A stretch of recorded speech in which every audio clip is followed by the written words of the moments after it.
Bismillahirrahmanirrahim. Rabbi zidna Muhammad Fadril, Saskia, Ayondira,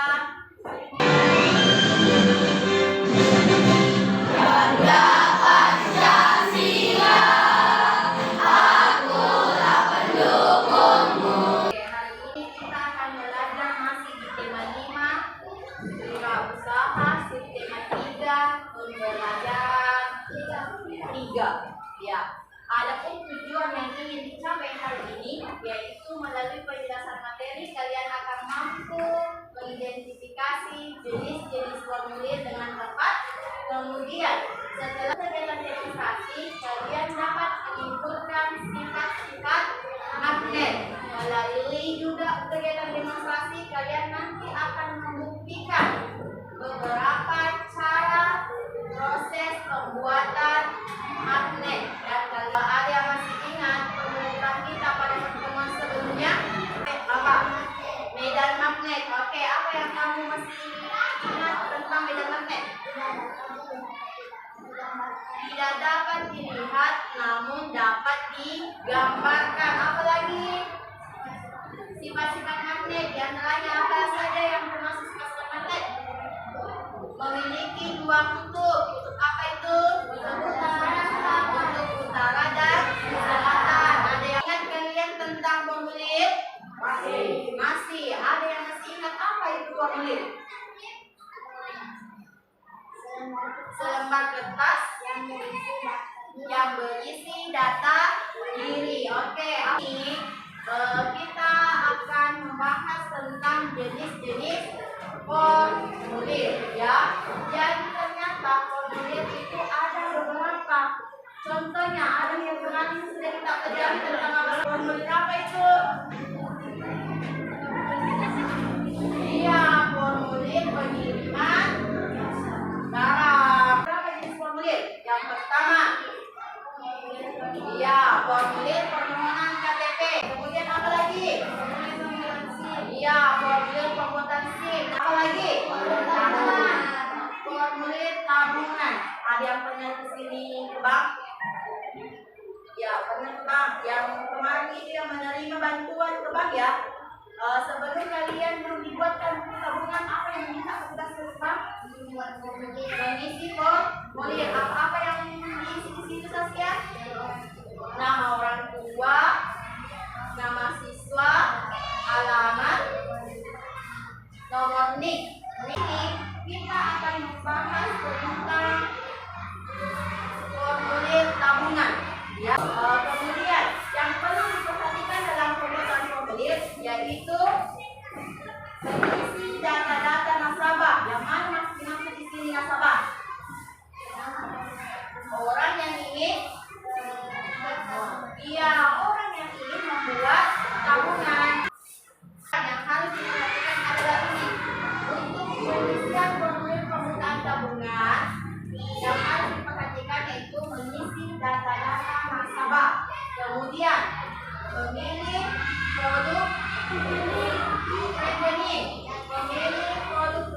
dan fasilitas yang diinginkan. Misalnya, kalau kalian ingin menggunakan ATM, kalian bisa mencetak di situ fasilitas ATM.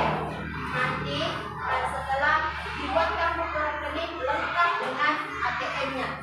Ternyata ATM ini juga mempunyai atau menggunakan sistem magnetik.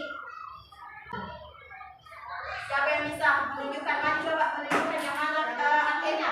Mari Saskia, yang mana? Tunjukkan teman-teman yang mana ATM-nya di sini. Yang mana magnetnya? Yang menggunakan sistem magnetnya. Iya, yang ini ya. Perhatikan, tunjuk yang mana gitu ya. Yang ini. Oke, semua sudah lihat? Kan ya. Ini chipnya. Kita akan membahas tentang cara membuat magnet. Jadi nanti kita akan praktek bagaimana cara membuat magnet. Ada 3 cara yang akan dilakukan hari ini. Yang pertama, cara menggosok, kemudian menginduksi, kemudian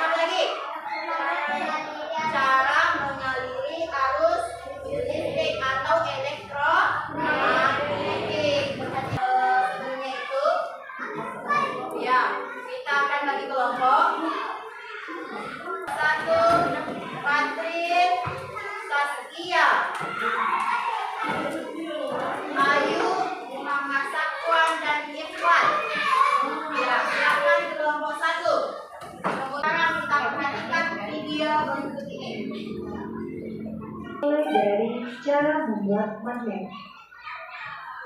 Nah, dalam membuat magnet ini terdapat 3 cara. Yang pertama yaitu dengan cara menggosok, kemudian yang kedua dengan cara menginduksi, dan yang ketiga dengan cara mengaliri arus listrik. Nah, ada cara yang pertama yaitu dengan cara menggosok. Magnet dapat dibuat dengan cara menggosok-gosokkan tutup sebuah magnet pada benda logam.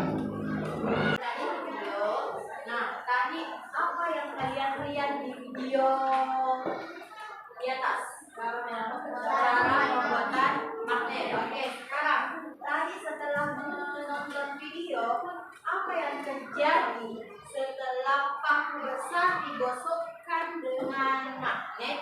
Apa yang terjadi pada paku besar? Paku besar bisa menarik paku-paku kecil. Sekarang sebelum nanti kalian perhatikan pertanyaan hipotesis, akan membuat hipotesis, kalian tuangkan ke dalam bentuk LKPD yang akan dibagikan, diskusikan dengan teman-teman. Pertanyaan hipotesis pertama, apakah jumlah gosokan yang diberikan magnet ke paku besar dapat mempengaruhi sifat kemagnetan yang dihasilkan? Itu pertanyaan hipotesis pertama. Kemudian yang kedua, apakah jumlah lilitan pada paku besar dapat mempengaruhi sifat kemagnetan yang dihasilkan? Kemudian tadi berdasarkan pemaparan materi dan video yang kalian lihat, sudah mendapatkan gambaran dari ketiga pertanyaannya ini. Sudah ya? Misalnya kita coba bahas yang pertama. Apakah jumlah gosokan yang diberikan magnet ke paku besar dapat mempengaruhi sifat kemagnetannya? Dapat. Apa seperti bagaimana itu kalau dapat? Semakin apa? Iya. Semakin banyak gosokannya katanya Caca, maka semakin banyak paku yang akan ditempel. Oke, untuk hipotesis kedua dan ketiga kalian diskusikan dengan tulis kotak, kemudian tuangkan dalam kolom hipotesis yang ada di LKPD ini. Paham ya? Ada pertanyaan? Ya, silakan.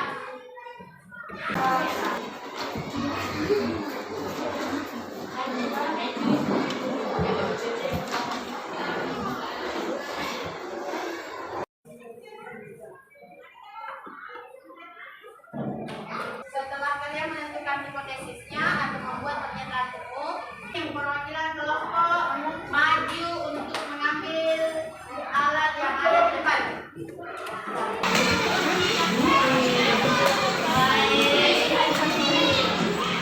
Bagaimana? Sudah dapat semua alatnya? Kalau sudah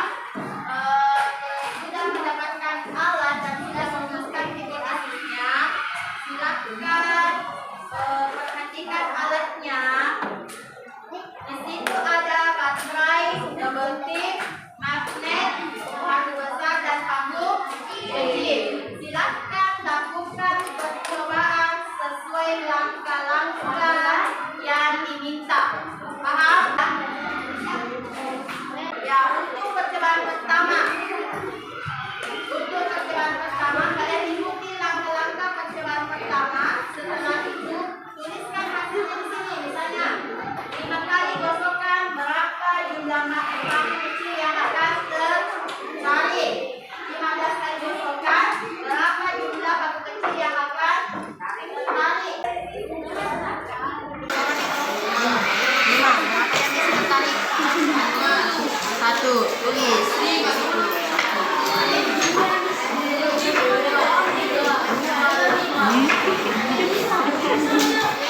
Oke, sekarang tambahkan.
sudah 5 gosokan, dia mendapatkan 1 paku kecil. Oke, lanjut. 15 gosokan dapat 2 paku. Iya. 10 gosokan 4 paku.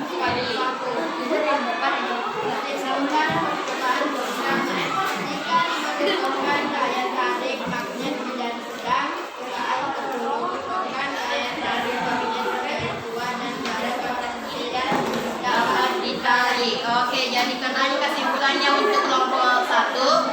Semakin banyak gosokannya, maka semakin besar pula sifat kemagnetannya. Yang ingin menanggapi dari kelompok 4, ambil dengan jumlah lilitan atau jumlah paku kecil yang didapatkan. Ada yang berbeda ya. Oke, halo. Jadi tepuk tangan dulu untuk kelompok. Apakah yang berbeda jumlah lilitan yang dimasukkan? Oke, sekarang perwakilan dari kelompok 1, silakan maju.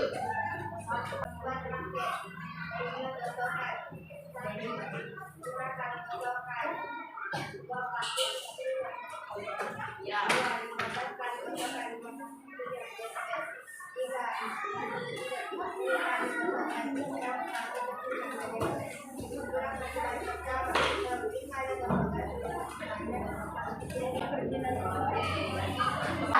Bagaimana dengan kelompok lain, ada tanggapan? Oke, kita tepuk salut. Salut. Hasilnya sudah. Kita akan mereview kembali ya apa hasil pekerjaan tak. Jadi kesimpulan dari percobaan tadi yaitu apa? Ada yang bisa? Kesimpulan dari percobaan tadi apa? Iya.